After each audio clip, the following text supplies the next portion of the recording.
William Pearl didn't have much money when he died, and the provisions of his will were simple. Apart from a few small bequests to relatives, he left everything to Mary, his wife of 30 years. I've also been instructed to give you this, Mrs. Pearl. The solicitor reached into the file on his desk and took out a sealed envelope. Your husband sent it to me a few days before he passed away. Mary looked at it with curiosity. What is it? Some sort of farewell note, I should imagine. A personal letter from a dying man to his wife. A personal letter from William. How very unlike him. As she travelled home in the taxi, Mary wondered what it might contain.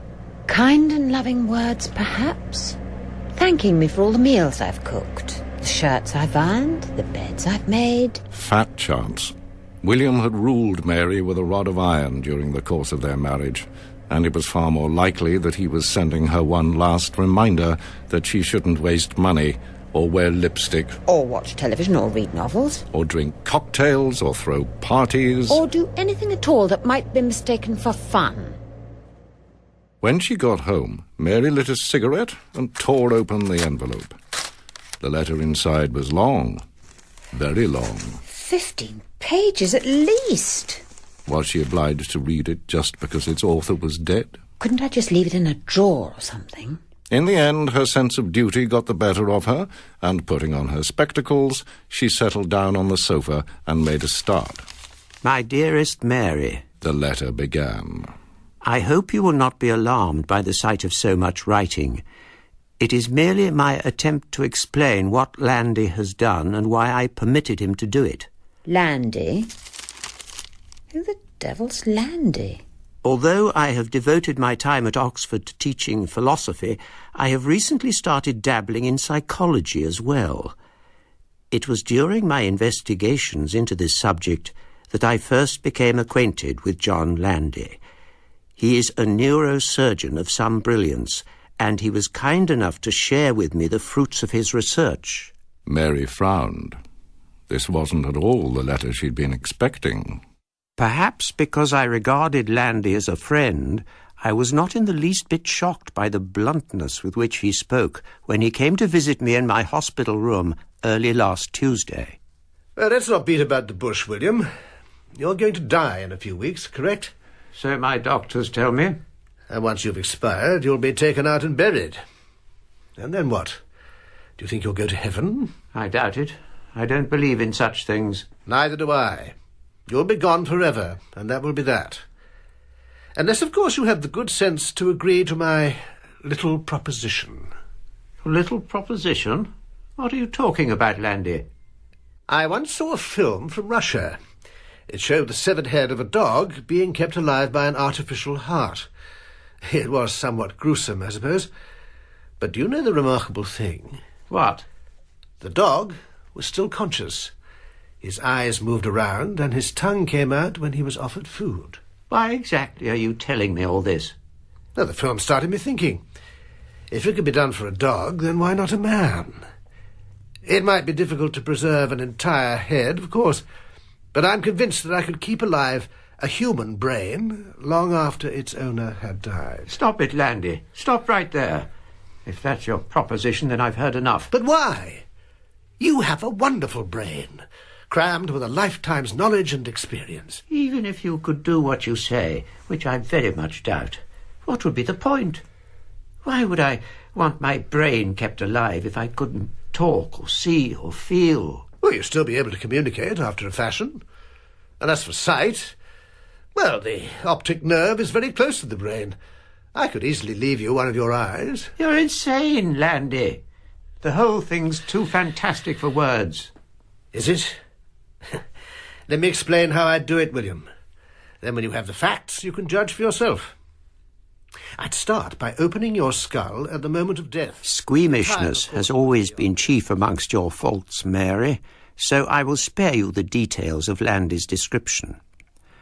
By the time he'd finished, though, he'd convinced me that what he proposed was entirely feasible. Naturally, however, I needed to ask him certain questions. Should my brain survive the procedure, for instance, would it still be able to function? I don't see why not. Of course, with all your nerve endings severed, you'll no longer feel hunger or pain. But as a philosopher, I expect you'll enjoy that. Free from the tyranny of the body, you'll be able to devote each day to abstract thought. I haven't said I'm going through with it yet. Consider the alternative. A few more weeks of life, then eternal extinction. I'm offering you a way out. I'd have to think about it. Come back in 24 hours. No, but William... I won't be rushed. 24 hours, Landy. I'll know by then.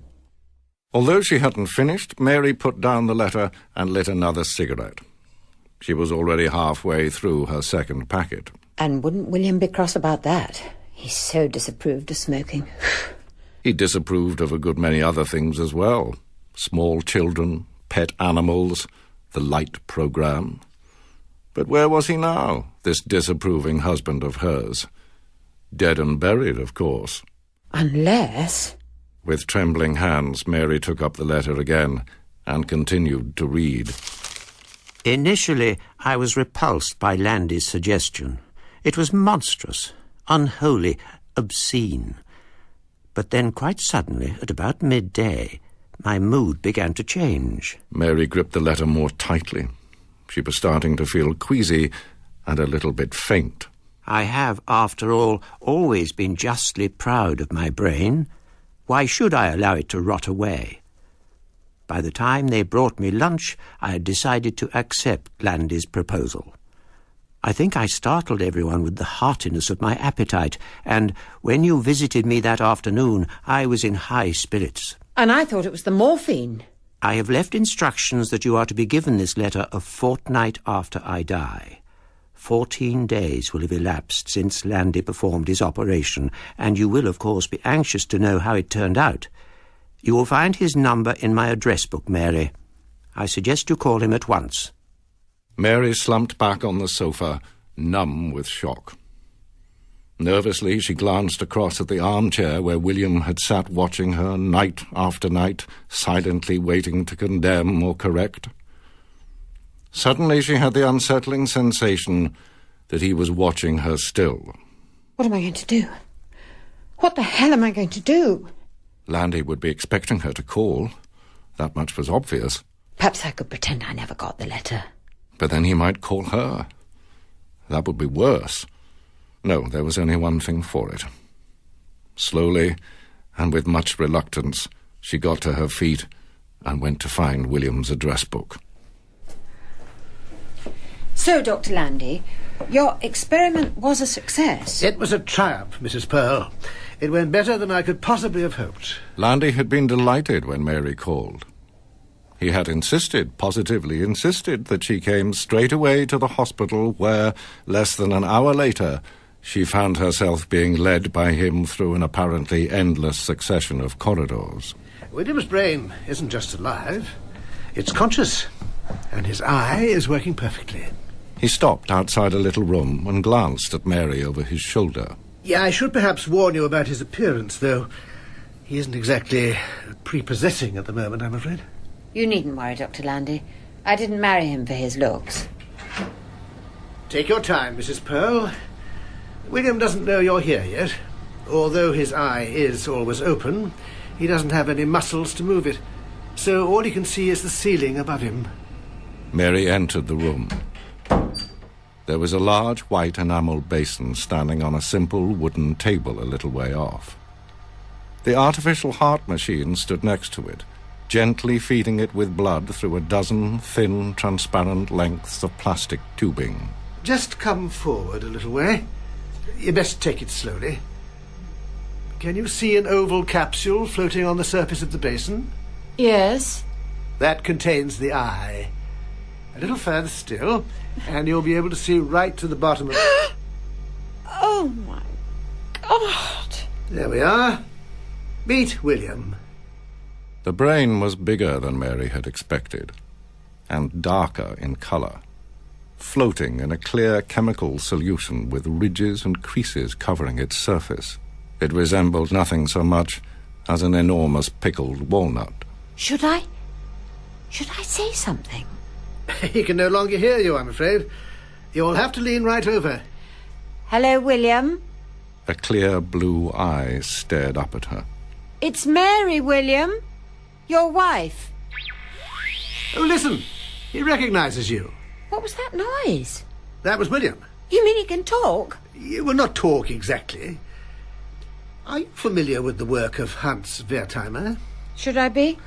He recently discovered that the thinking brain produces electrical transmissions, somewhat akin to radio waves.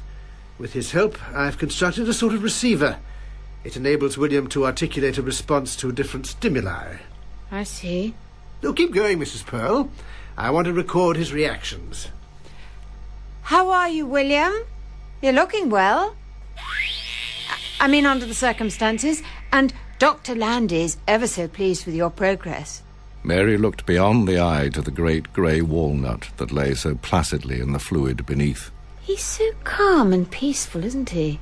Lying in his little basin, he was as helpless as a baby. And, like a baby, he could no longer offer criticism or lay down rules or enforce prohibitions.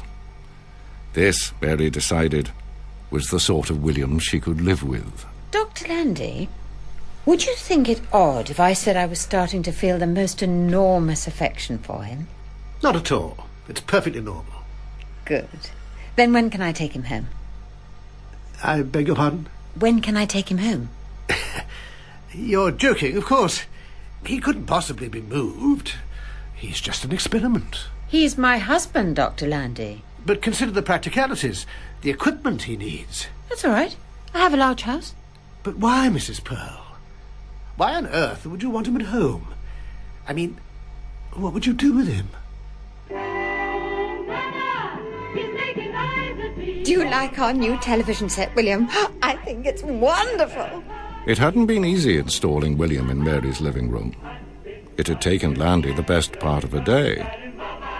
By evening, however, he'd finished, and husband and wife were finally alone. What's the matter, sweetheart?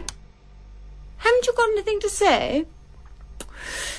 Mary took a long drag on her cigarette, leant over William's eye, and directed a thin jet of smoke right at it.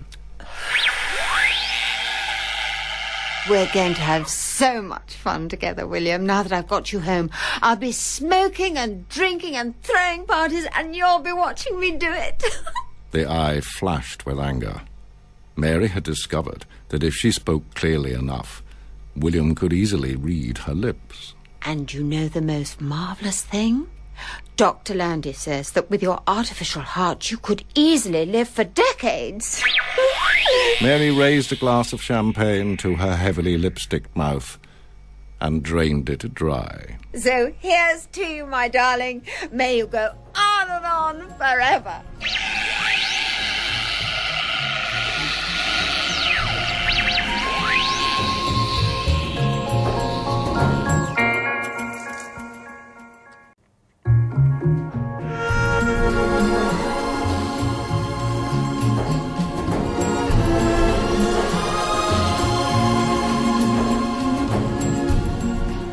Cyril Boggis was an antiques dealer. His shop wasn't the largest in Chelsea, nor was it the most fashionable. But in one respect, at least, it enjoyed an enviable reputation. Good heavens, Mr. Boggis. Isn't this little table a Sheraton original? It was known as a place where scarce and unusual items were offered for sale with quite astonishing regularity. Ah, it is indeed, Lady Harcourt. I acquired it last week along with an exceptionally elegant set of Hepplewhite chairs. Sheraton? Hepplewhite? How do you do it? How do you find them? How indeed? As a matter of fact, it was simple. All things bright and beautiful, all creatures great and small. Every Sunday, Mr. Boggis put on a dog collar and a jaunty Panama hat and drove out into the countryside. Morning, Parson. He had long ago realized that the houses and farms of rural England were a treasure trove of rare and valuable antiques. In many cases, the owners were ignorant of the true worth of their family heirlooms and could often be persuaded to sell them for little more than a few shillings. There was, however, a problem. Country folk are a suspicious lot. You can't just knock on their doors and expect to be let in. He tried out a number of different disguises until he finally found one that worked. The Reverend Cyril Boggis. As a man of the cloth with a passion for old furniture, he discovered it was easy to inveigle his way into people's houses, and if, once inside, he saw something that took his fancy, no one thought it amiss if he made them an offer. After all, who could possibly think ill of a kindly old parson? Mr. Boggis had never visited the village of Parlow before, but when he found it on the map, he decided it was just the sort of impoverished backwater where he might do well. He drove his car up one of the hills that overlooked it and got out. You'll be lucky here today, Boggis, I can tell. Using a pair of powerful binoculars, he began searching for places that might warrant a visit. Before long, he'd spotted a nicely dilapidated Queen Anne house, and beyond that, several likely-looking farms. He decided he'd visit the Queen Anne first. It's by far the nearest. Anyway, its owners could clearly do with some cash. He parked his car a short distance from the house and finished his journey on foot. People didn't associate dear old clergymen with massive great station wagons, so he always kept his hidden until after a deal was complete. Who are you and what do you want? The woman who answered the front door was a mottled-faced giantess in riding breeches. The name's Boggis, dear lady, the Reverend Cyril Boggis. Have you by any chance heard of the Society for the Preservation of Rare Furniture? She hadn't, which wasn't surprising. It didn't exist. Well, I have the honour to be its president, and I'm currently attempting to compile an inventory of the treasures hidden inside the country homes of England. Would it be possible I wanted to take a brief tour of your house in case you have anything worth writing about for our society magazine? I'm not sure. The whole thing smacks of socialism to me. From then on, it was easy. A Tory in riding breeches was never hard work. Socialism? Oh, I'd sooner be cast into the pit than have truck with a movement so implacably opposed to blood sports. That's what I like to hear. Strong opinions firmly held. Come on in, Parson. I don't know what the hell it is you're after, but come on in. Unfortunately, the Queen Anne house contained nothing to interest Mr. Boggis, so after 15 minutes he made his excuses and left. His next port of call was a broken-down old farmstead situated some way back in the fields. It's no good, Mr. Rummins. It still won't start. You're not hitting it right. Let me have a go. He found two men out in the yard belabouring a tractor with an enormous spanner. Good morning. Isn't it a lovely day? They turned to look at him with cold, wary eyes. You're not our usual parson. What do you want? Do I have the pleasure of addressing the owner of this magnificent farm? Claude helps me out. I own the farm. And you still haven't said what you want. For the second time that morning, Mr. Boggis introduced himself and explained the aims and ideals of the Society for the Preservation of Rare Furniture. His audience of two looked decidedly unimpressed. If it's rare furniture you're after, you're wasting your time. We haven't any. The last man who said that to me was a farmer down in Sussex. When he finally let me in, I found a dirty-looking chair worth £400. £400? God, you're having us all. It's the gospel truth, my friend. He sold it and used the money to buy a new tractor. You better come in and look round then. I could do with a new tractor myself. And, his little eyes glistening with expectation, he led Mr. Boggis to the back door. This way, Parson. The living room's through here. The farmhouse was, if anything, even dirtier inside than out. Mr. Boggis was preparing to reconcile himself to an entirely wasted morning when suddenly he saw it. Oh, my God. A layman might have dismissed it as an old chest of drawers that someone had painted white, but Mr. Boggis knew it for what it was. A Chippendale commode.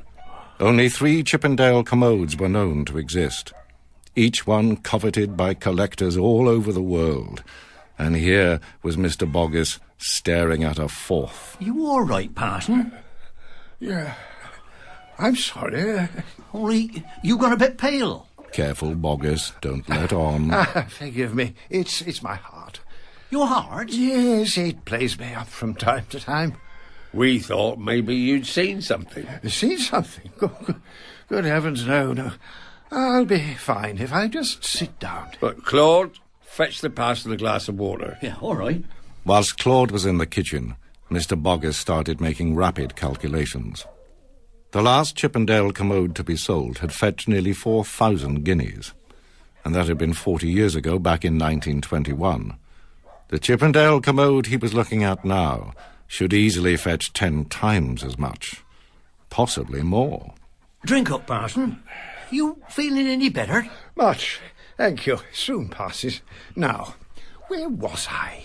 A trifle unsteadily, Mr. Boggis stood up and started walking around examining the furniture. A nice oak table, but not old enough to be of any interest. Oh, good comfortable chairs, but again too modern. Same story with that cupboard, I'm afraid. And as for this chest of drawers... He nodded at the Chippendale commode. It might fetch a few shillings, I suppose, but it's rather a crude reproduction of something a great deal older. Who painted it white? I did. A very wise move. It's considerably less offensive in white. Solid bit of furniture, that is. Lovely carvings on it, too. Machine carved, I'm afraid. It's hard to imagine anyone being very interested in it. Although... Yeah? I have a little table at home. Its legs were damaged when I moved house last Michaelmas. I was just thinking, if I were to remove the legs from your chest of drawers, I could probably attach them to my table quite easily. What you're saying is you'd like to buy it? Yeah, I might. Oh, but then again, no, it's too much trouble. I'd better leave it. How much were you thinking of offering? Oh, not a great deal, I'm afraid. It's only a reproduction, after all, not a genuine antique. How can you be so sure it's a fake, Parson? You haven't even seen what it looks like under all that paint. Very well. I'll show you. Mr. Boggis produced a penknife and carefully scraped away a small patch of paint from the top of the commode. There you are. Look at that.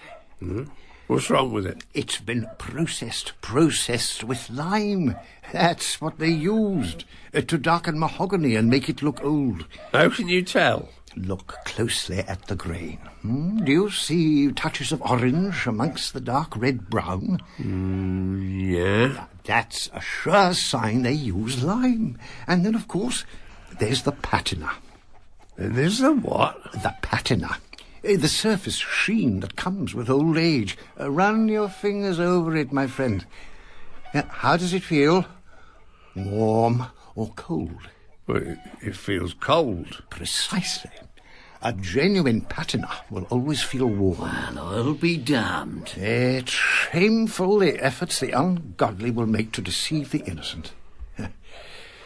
But now, I'm afraid I really must be off. I do hope I haven't been too much of a bore. Just a minute, Parson. You still haven't told me how much you'll pay me for it. You mean you really wish to part with it? I didn't say that. I asked how much. Oh, I don't know. Shall we say £10? Would that be fair? £10? Don't be ridiculous. Oh, it's worth more than that for firewood. It's just a second-hand reproduction, my friends, but... Oh, I'm feeling reckless, so I'll say 15. How about that? Make it 50. But I'm only interested in the legs. I might find a use for the drawers, but as for the rest of it, well, as your friend so rightly said, it's just firewood. All right, then, 35. Oh, I couldn't, sir. It's not worth it. But I'll make you one final offer, and then I must go. £20. I'll take it. It's yours. Oh, dear, what have I done? You can't back out now, Parson. A deal's a deal. How will you be getting it home? There's only one thing for it, gentlemen. I'll have to fetch my car. As he walked towards the lay-by where his car was secreted, Mr. Boggis shouted for joy. Oh, happy day. Oh, glory be. He was going to be rich, and not just rich, famous too. The other Chippendale commodes all had names. There was the Chastleton commode and the two Raynham commodes. When his little discovery joined their exalted ranks, it too would need a name. And what might that be? Clearly, there was only one choice. The Boggis commode. You did well getting him up to £20, Mr. Robbins. Ha ha! You reckon he'll pay? We won't put it in his car till he do. That's if it fits in his car. What do you mean? You need a van for that dirty great thing. And parsons don't drive vans. They drive piddling little Austins and Morrises. Mr. Rummins looked anxious for a moment. Then a sly grin crept across his face. You remember the parson said he only wanted it for its legs? Yeah? Help me carry it outside. I've got an idea. Hey, well done, Claude. You've done a grand job. Yeah. Do you reckon he'll want the rest of it now I've sawn the legs off? Only it still won't fit inside a car. Don't worry, I've thought about that. Mr. Boggis had insisted that he could only use the bulk of the commode as firewood, so that's what they turned it into. It was hard work demolishing it completely, even with long-handled axes, and by the time they'd finished, they both felt exhausted. I tell you one thing, a bloody good carpenter put that lot together, whatever the parson says. I wonder if he'll pay us extra for chopping it up. We'll soon find out. Look, here he comes now.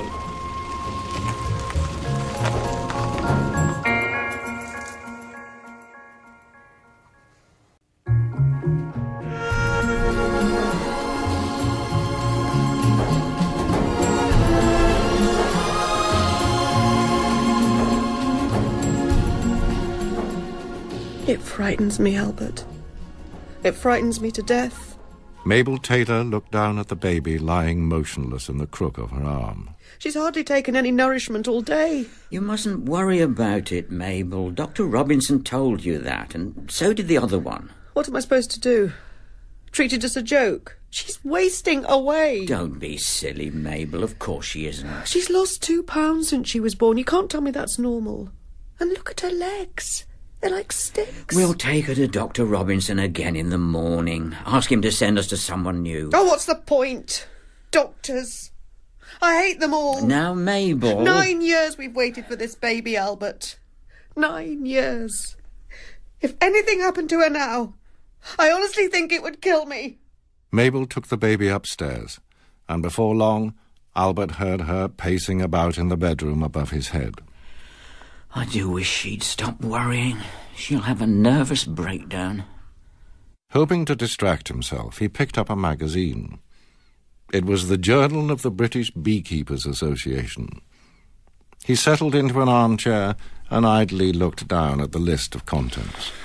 News from the apiary, cooking with honey, amongst the bees in May. Ever since childhood, Albert Taylor had been fascinated by anything to do with bees, and as he grew older, his fascination hardened into an obsession. Fortunately, it was an obsession that earned him a handsome living. He'd first started selling honey in the summer of 1949, and now, some 10 years later, he could barely keep up with demand. And that's with over 200 hives. For want of anything better to do, he read an article entitled Pollen Disease, A New Perspective. Then turned to one on royal jelly.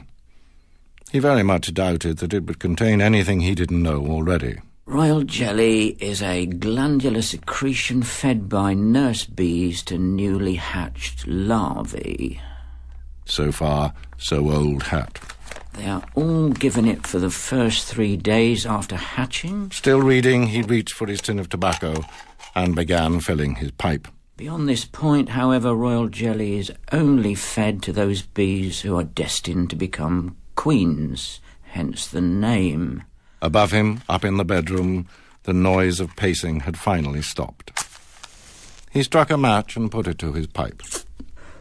Royal jelly is clearly immensely nourishing because whilst eating it, the honeybee larvae increases in size some 1,500 times.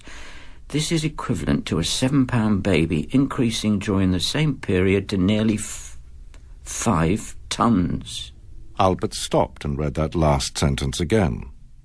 Then he read it a third time. This is equivalent to a 7-pound baby. Increasing during the same period to nearly 5 tons.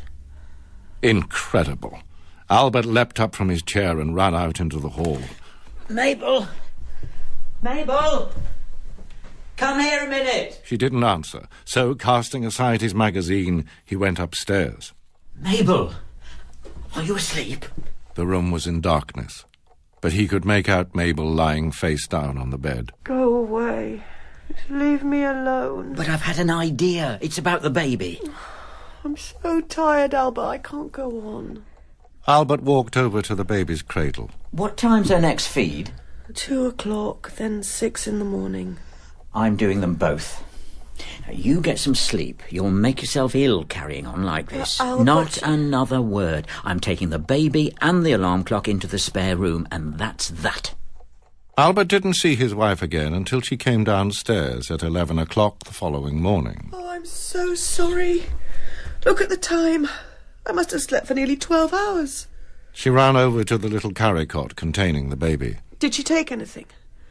How many times have you fed her? She was due for another one at 10. I fed her at 2 in the morning and she took half an ounce. At 6 she did a bit better, 2 ounces, and we've just finished her last feed now. 3 whole ounces, Mabel. 3? That's marvellous. She looks well too, doesn't she? Fatter in the face. Oh, I know it sounds silly, but I think you're right. Perhaps I should do all the night feeds and just leave the day ones to you. No, Albert. I wouldn't hear of it. At least let me share in some of the donkey work then. I'll start sterilising all the baby's bottles for you and mixing her feeds. When's her next one due? 2 o'clock? Yes. I'll go and mix it now and leave it in the larder. Honestly, Albert, there's no need. I've been letting you shoulder too much of the burden on your own, Mabel, but things are going to change. From now on, we'll both be bringing our daughter up together. After he and Mabel had eaten lunch, Albert went out into the meadow to work amongst his hives. Hello, my darlings. How are you? He never used smoke when he was working, nor did he wear gloves or a net. It was as though a kind of sympathy existed between him and his bees, and in all the years he'd kept them, he'd never once been stung. Albert! Come quickly! He looked up. Mabel was running towards him through the buttercups. You won't believe it. She's just finished her 2 o'clock feed and she's taken the lot. No. Oh, I'm so happy, Albert. Everything's going to be all right. You will come and watch her take her next one, won't you? Of course I will. I wouldn't miss it for the world. Naturally, a certain amount of suspense surrounded the next feed. But in the event, the baby drained the entire bottle in only a few minutes. Oh, Albert. Isn't it wonderful? It's terrific. Albert and Mabel tucked up their daughter in her cot, had a little supper, and settled down in the living room. Albert. Mabel looked at him over her knitting. What were you going to tell me last night? You know, when you came rushing up to the bedroom, you said you'd had an idea for the baby. I did, didn't I? What's the big joke? Why are you grinning like that? You agree the baby's better, don't you? She's looking good and feeding like a champion. Well, of course I do. Well, it's all thanks to me. Yes, dear.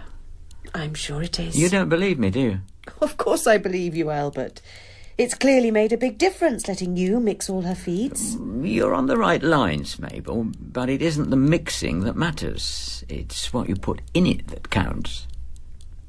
Albert, you haven't been putting things in her milk, have you? I might have. Albert Taylor, how could you? It's beer, isn't it? You've been giving her beer? Don't be daft, Mabel. Of course not. She's been having royal jelly. Royal what? It's magic, Mabel. Pure magic. It comes from bees. Well, I might have guessed that. I've known about it for years, but it wasn't until I read an article last night that I thought of trying it out on the baby. Albert patiently explained to her all about royal jelly and the miraculous properties it possessed. And if you think that's amazing, you won't believe what happens to any bee that goes on eating it after 3 days. I can hardly wait. It turns into a queen, Mabel, queen of the hive.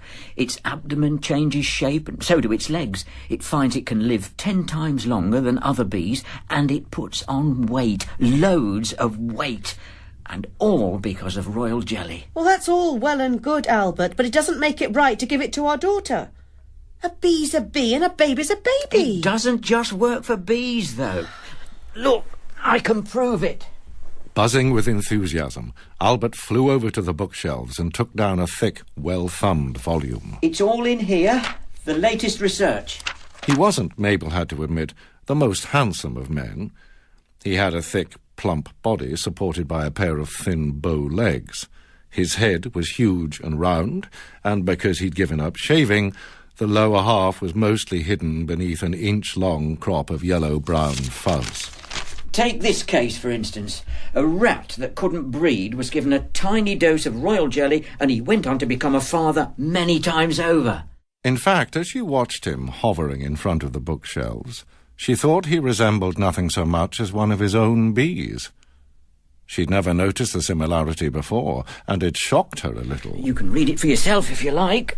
Sorry, what's that? I've just been telling you about an infertile rat, Mabel. Haven't you been listening? I'm sorry, dear. Go on.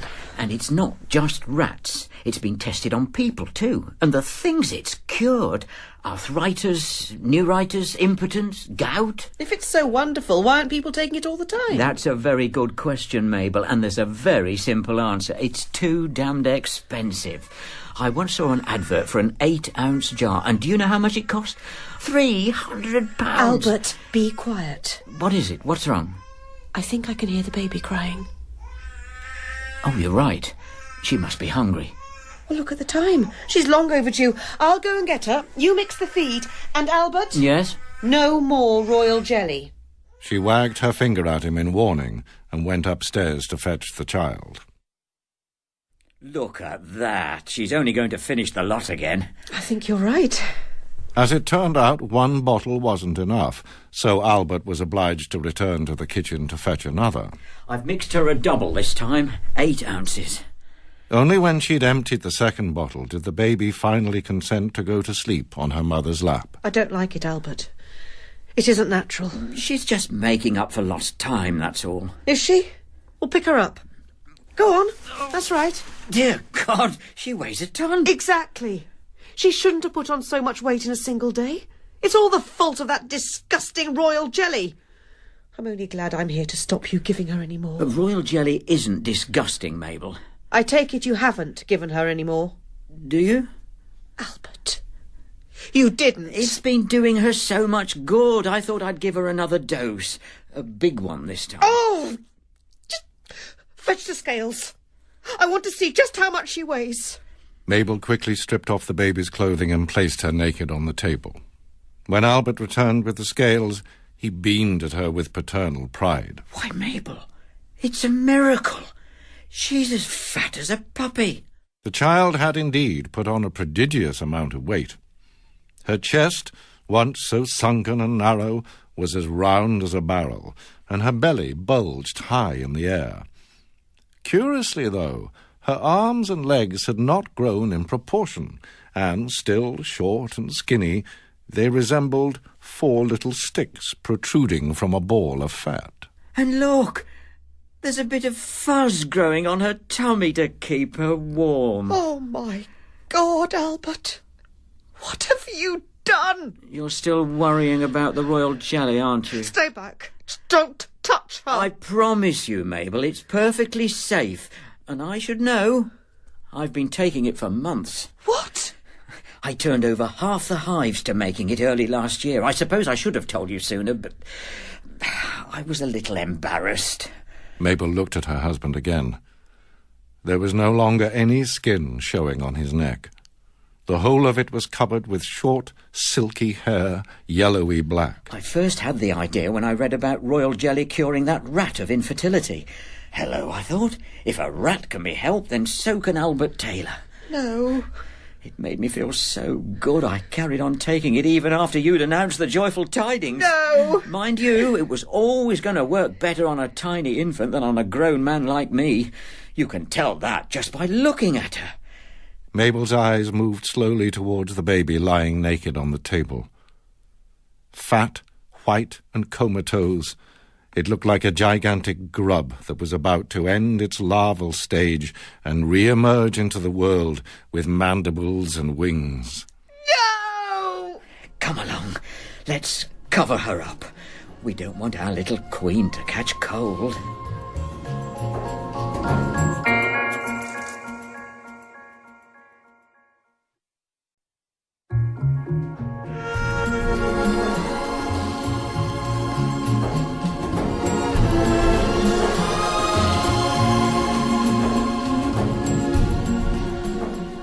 Cyril, are you going to be much longer?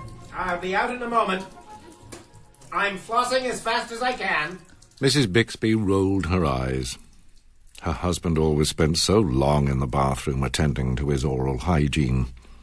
Still, she supposed, that's what comes of marrying a dentist. Will you have time to run me to the station, or shall I call a cab? Oh, I thought I'd never shift the plaque on my bicuspids. But I'm all yours now. I can't believe you're off to see Aunt Maud again already, though. She's a very lucky lady. Lucky? She's 87 and deaf as a post. Having you as a niece, I mean.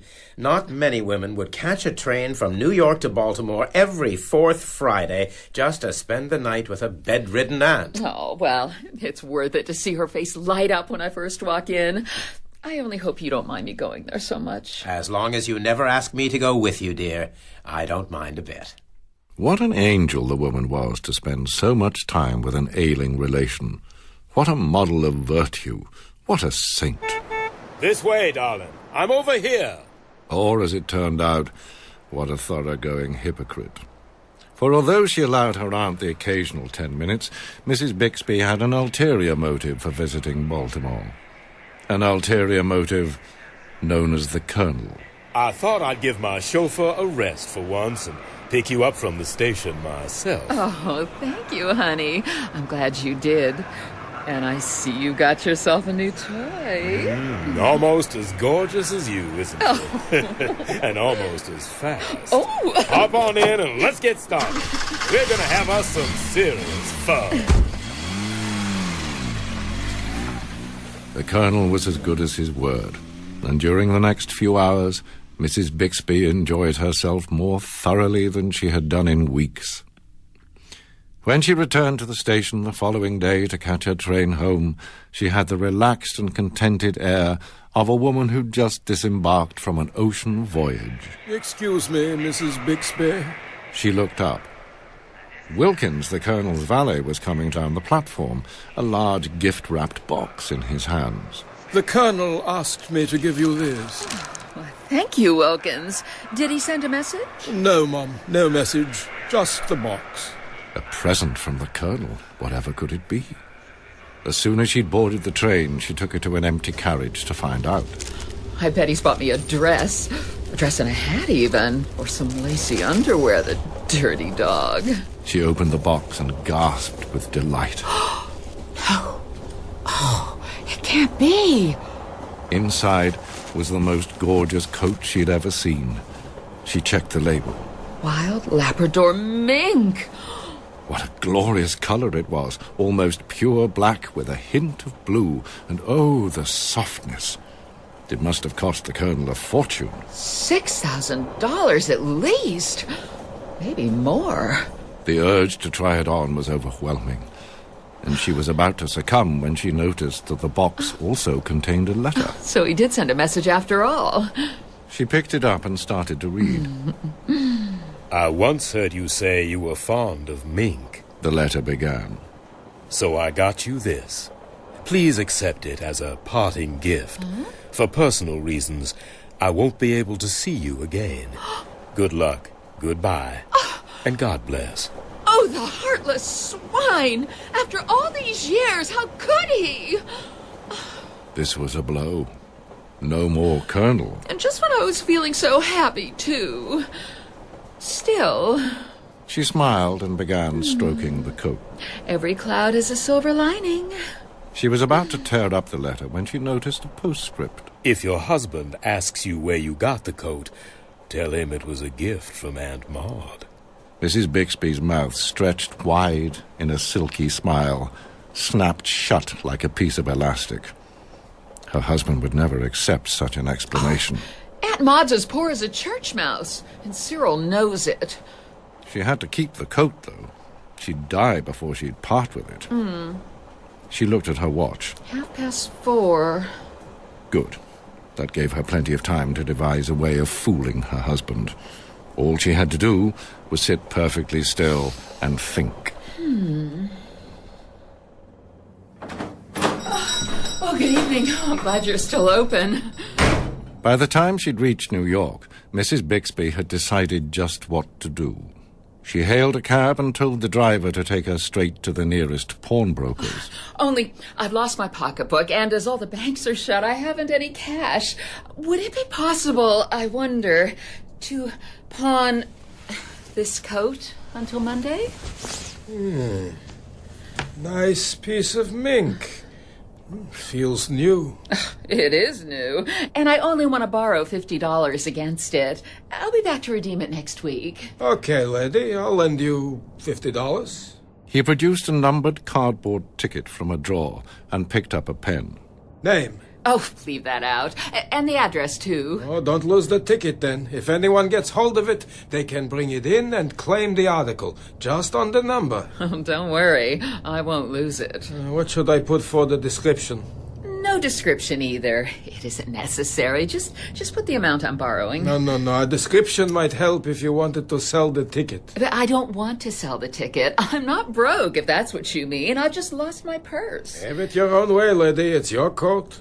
As he spoke, a troubling thought struck Mrs. Bixby. Tell me, though, if I don't have a description on my ticket, what's to stop you giving me back something else? Don't worry. It all goes in the books. But all I've got is a number. You could give me back any old thing you liked. Look, lady, it's been a long day. Do you want a description or not? No, that's all right. I trust you. It's 12.5 past 6, dear. Aren't you a little late? I know. It's those dreadful trains. Oh, I could do with a drink. Mr. Bixby folded his newspaper into a neat rectangle, placed it on the arm of his chair, and went over to the sideboard.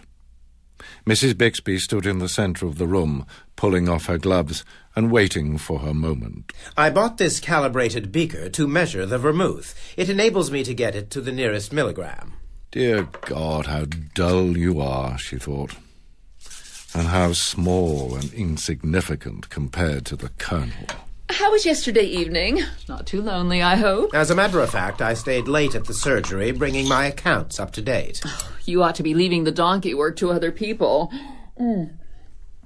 Couldn't that, Pulteney woman have done it? Miss Pulteney's my receptionist, dear, not my accountant. No, I just don't want you overdoing it, that's all. Oh, this martini's wonderful, by the way. Thank you.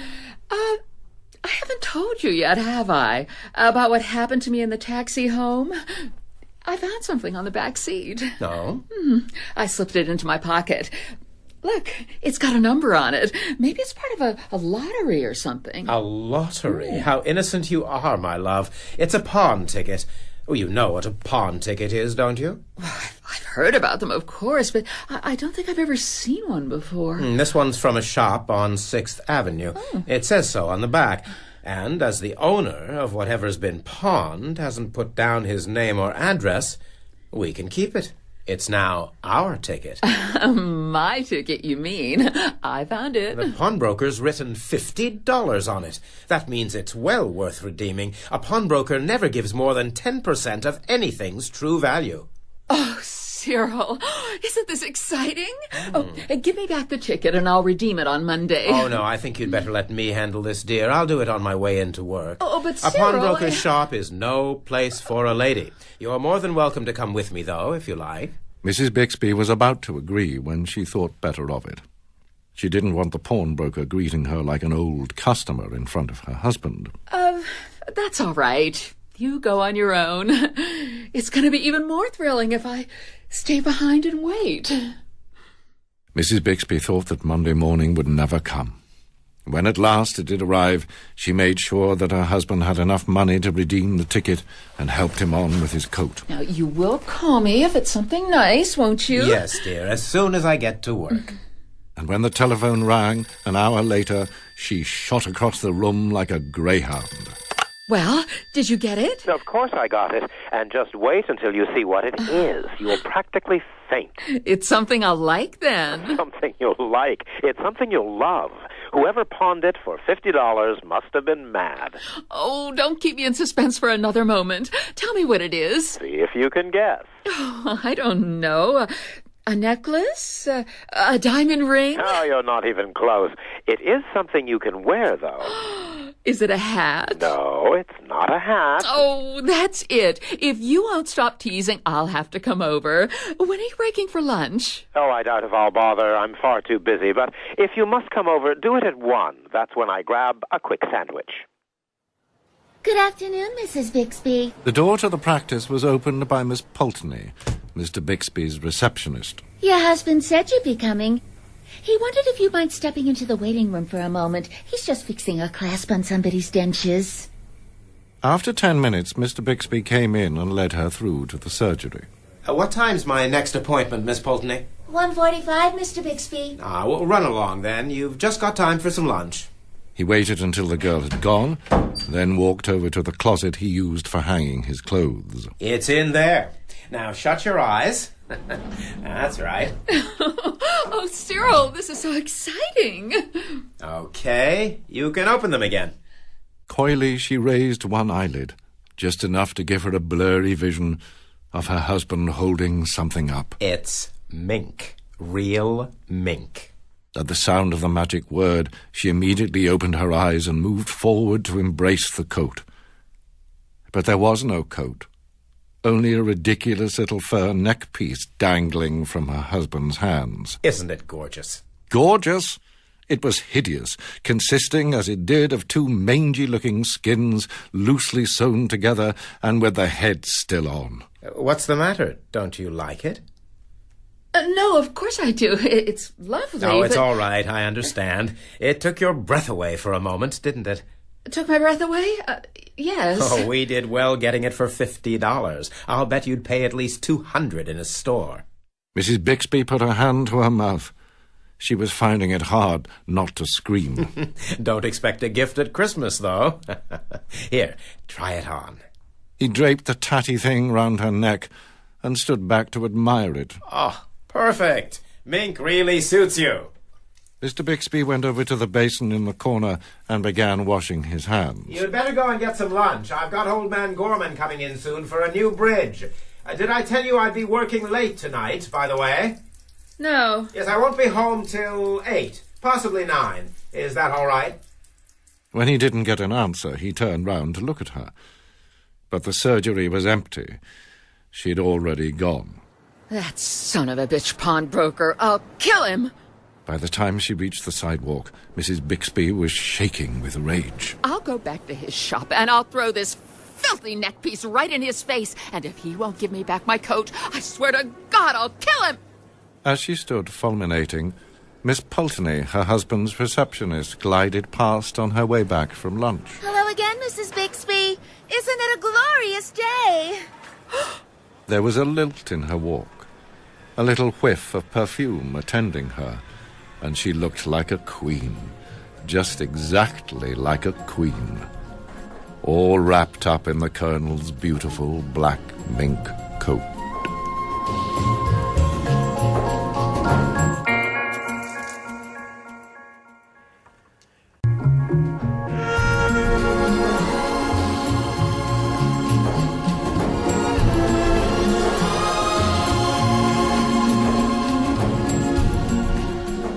Tell me, Weaver, have you ever been to Bath? No, Mr. Greenslade, never. Only there's a vacancy down there in one of our branches, and your name came up in conversation. Billy Weaver sighed with relief. When Mr. Greenslade had asked to see him, he thought he must be in trouble. It pays an extra shilling an hour, and it could be a stepping stone to something bigger. What do you think? I think it sounds wonderful, Mr. Greenslade. Excellent. Bath's a lovely city, and you'll soon settle in, once you've found somewhere to stay. The following Monday, Billy caught the slow train from London, changed at Swindon, and arrived in Bath at 9. The cold night air bit into him as he carried his suitcase along the platform, and he longed for a cosy little room somewhere with a nice warm fire. Excuse me? There was a porter standing next to the ticket window, and Billy went over to him. I'm new to the city. Could you recommend a cheap hotel? Try the Bell and Dragon, sir. They might take you in. They're about half a mile along on the other side. Billy walked down the big, empty street near the station as briskly as possible. He was trying to do everything briskly these days. The big shots up at head office are all very brisk. You've got to be brisk to succeed. There were no shops in the street, only tall white houses with little flights of steps outside. Billy was thinking how dilapidated some of them looked, even in the dark, when his eye was caught by a sign in a downstairs window, brilliantly illuminated by a street lamp not 6 yards away. Bed and breakfast. Billy stopped walking, drew close to the window, and peered through the glass. The room beyond looked warm and inviting. It was nicely furnished with a sofa, some armchairs, and a baby grand piano, and in the corner he spotted a large green parrot in a cage. And look, there's a little dachshund by the fire. A bed and breakfast would be cosier than the Bell and Dragon. There was no denying that. But somehow the prospect of staying in a pub was more appealing. There'll be noise and laughter and people to talk to, and beer and darts in the evening. A pub would probably be a good deal cheaper, too. And didn't some bed and breakfasts have a bad reputation? Watery cabbage and noisy plumbing, and the smell of kippers in the living room. That was that, then. His mind was made up. He was definitely going to the Bell and Dragon. And yet... What if it's full? I'll have walked all that way for nothing. And it's so cold. Almost without knowing it, he moved away from the window and up the steps to the front door. I'll just find out what they charge. There's no harm in that. Billy rang the bell, and almost at once the door swung open and the landlady presented herself. Good evening, my dear. She had pale blue eyes and a warm, welcoming smile. Good evening. I was on my way to the Bell and Dragon when I saw your sign in the window and, well, I was wondering about a room. There's one ready and waiting for you, my dear. Why don't you come in out of the cold? How much do you charge? 5 and 6 a night. And that includes breakfast. 5 and 6? It was ridiculously cheap. That's if you want an egg in the morning. I can reduce it a little if you don't. Eggs are wicked at the moment. 5 and 6 will be fine, thank you. I'd like to stay here very much. Of course you would, dear. Do please come in. And she led him inside and shut the front door. Take off your hat, dear, and hang it on the stand. I'll help you off with your coat. Oh, thank you. I expect things are quiet this time of year. I'm sorry, dear. I couldn't help noticing. There aren't any other hats or coats hanging up, nor any sticks or umbrellas. I could have plenty more people staying if I wanted, dear. But between you and me, I'm just a teeny-weeny bit fussy about who I welcome into my little nest. And just a teeny-weeny bit dotty, too, Billy thought. Still, at 5 and 6 a night, who cared about that? I'm always ready, though, day and night, just on the off chance that an acceptable young gentleman should come along. And it's such a pleasure, my dear, to open the front door and find someone standing there who is just exactly right. Her pale blue eyes travelled slowly all the way down the length of Billy's body and then back up again. Someone like you. Glancing over her shoulder occasionally to give him a smile, the landlady took Billy up several flights of stairs. I'm on the first floor, and you're on the second. Until, finally, they reached their destination. Here we are, Mr. Perkins. This is your room. I do hope you like it. She switched on the light, illuminating a small but cosy front bedroom. It is Mr. Perkins, isn't it? Actually, no. It's Weaver. Billy Weaver. And the room's very nice. What about supper? Have you eaten? I'm fine, thank you. I think I'll just have an early night. I've got to get up first thing tomorrow morning to report to the office. As you wish, my dear. I'll leave you to unpack. Before you go to bed, though, perhaps you'll be kind enough to pop into the sitting room on the ground floor and sign the book. The book? Yes, the guest's register. I know it's a nuisance, but it's a legal requirement. And we don't want to start breaking the law at this stage of the proceedings, do we?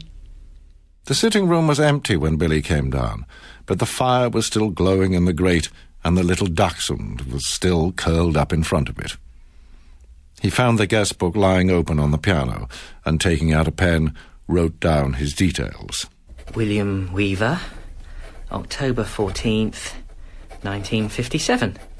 There were a couple of other names written above his. Christopher Mulholland and Gregory Temple. That's funny. Christopher Mulholland. I'm sure I've heard that name before.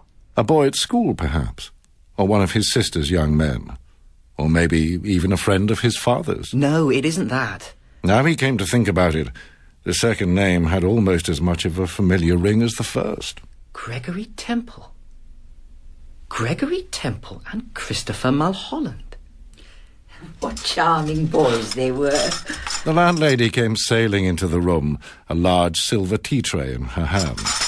Absolutely charming, the pair of them. They sound somehow familiar. Oh, do they, dear? How fascinating. I'm sure I've heard their names somewhere before. Maybe it was in the newspapers. They weren't famous at all, were they? You know, as footballers or actors or something. Famous? I don't think so. They were both extraordinarily handsome, though. I can promise you that. Young, tall and handsome. Just like you. Look, this last entry is over 2 years old. Is it? And Christopher Mulholland's entry is a year before that. Dear me, I would never have thought it. How time flies, Mr. Wilkins. It's Weaver. Billy Weaver. Of course it is. Oh, silly me.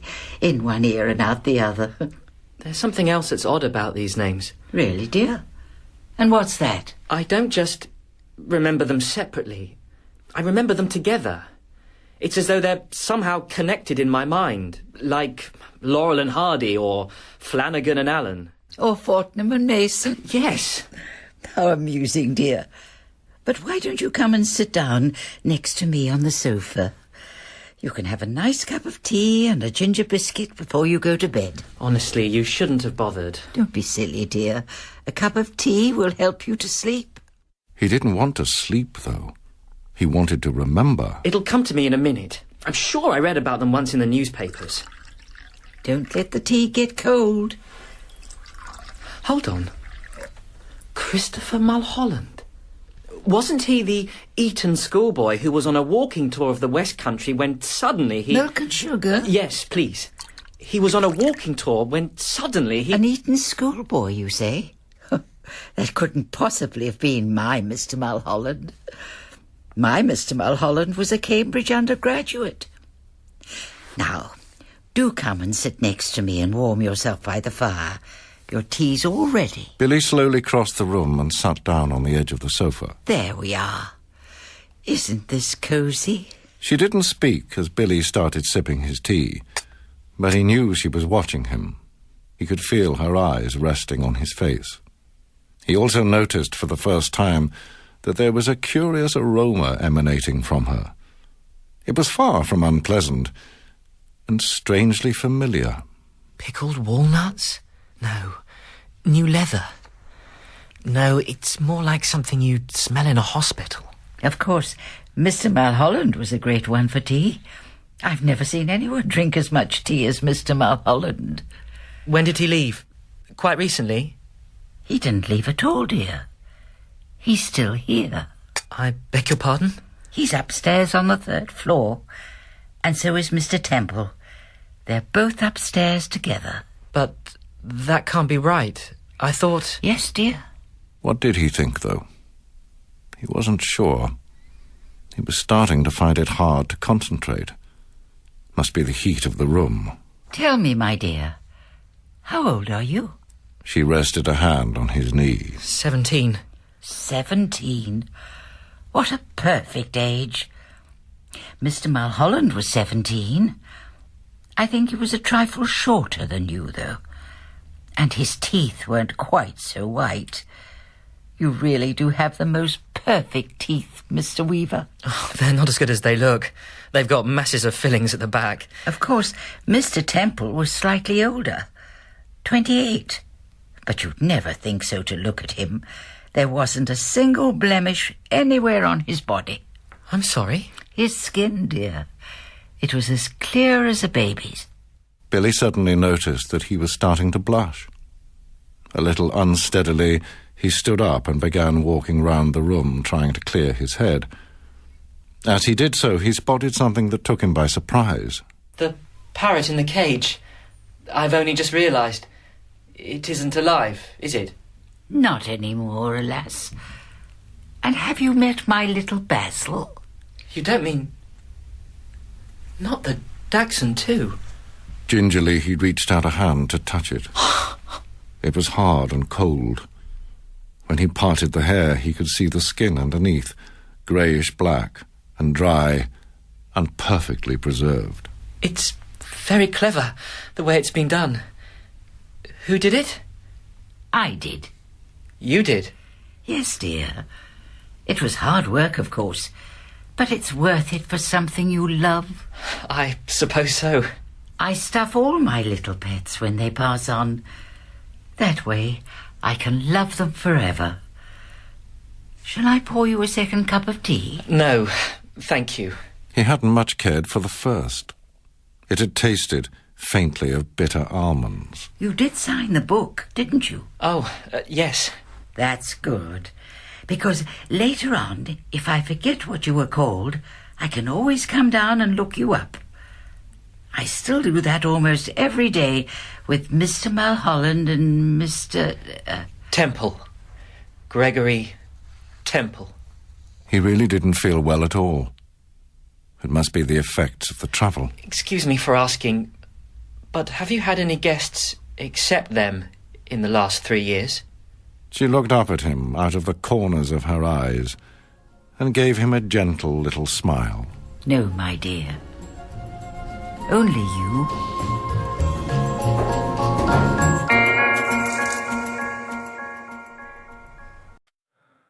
This world is endless, so wide, so far, but somehow I'm still lost in you.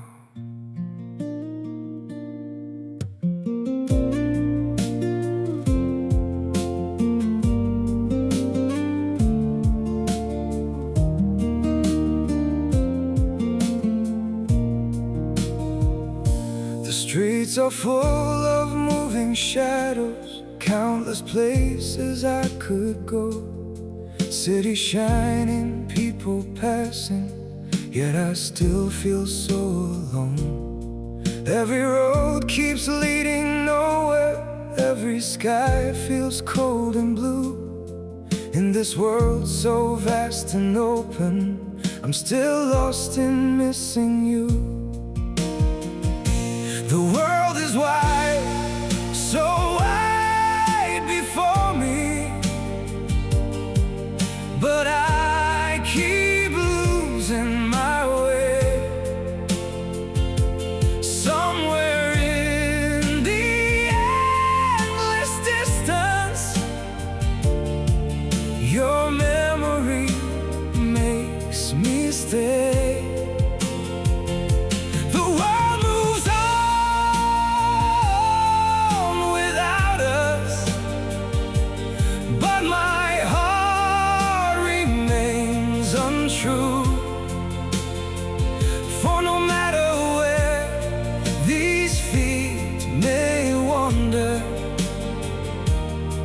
Still lost in missing you.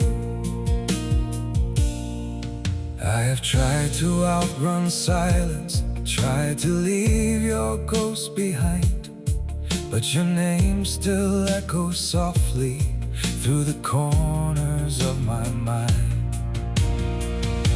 The world is wide, so wide before me, but I keep losing my way. Somewhere in the endless distance, your memory makes me stay.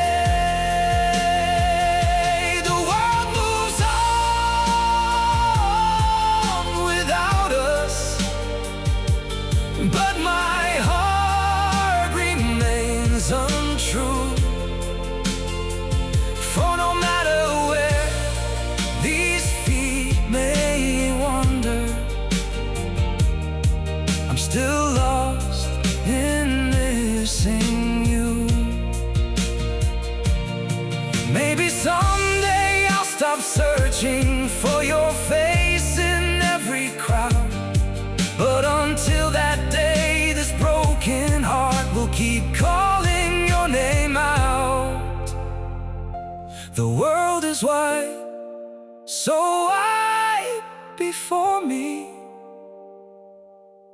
but I keep losing my way. Somewhere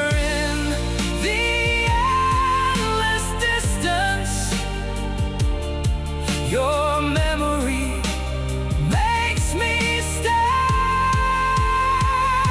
The world moves on without us, but my heart remains untrue. For no matter where these feet may wander, I'm still lost